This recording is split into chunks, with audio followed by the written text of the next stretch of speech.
Salam, hər vaxtınız xeyir olsun. Bugün mən hazırladığım kəklik otulu quzu pörtləməsini sizinlə paylaşmaq istəyirəm.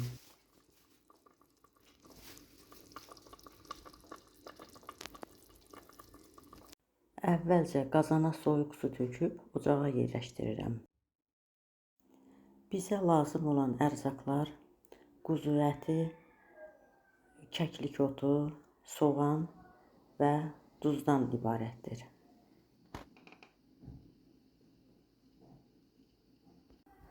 Suyumuz qaynadığı üçün əti bir-bir qazana yığıram.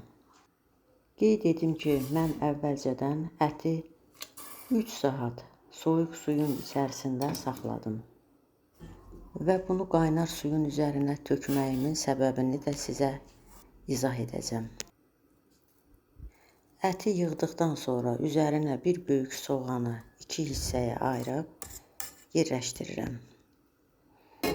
Biraz qaynadıqdan sonra üzərinə duz tökürəm.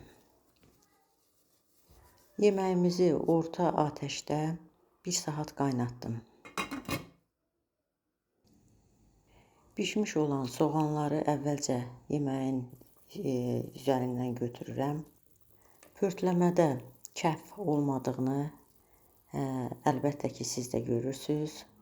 Bunun isə səbəbi əti əvvəlcə soyuq suda saxlayıb, sonra isə qaynar suya tökməyimdir. Hazır olan yeməyin üzərinə olmazsa olmaz kəklik otunu tökürəm və əlavə 10 dəqiqə qaynadıram. Dəyərli izləyicilərim, videomu faydalı hesab etdinizsə, növbəti videolarımı izləmək üçün bəyənib abunə olmağı unutmayın. Hazır olan yeməyimizi əlbəttə ki, mütləq qatıq sarımsağı ilə yemək daha məsləhətlidir.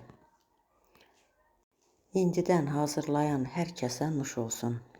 Bura qədər videomu izləyən hər kəsə ayrı-ayrılıqda təşəkkür edirəm. Sağ olun, sağlıqla qalın.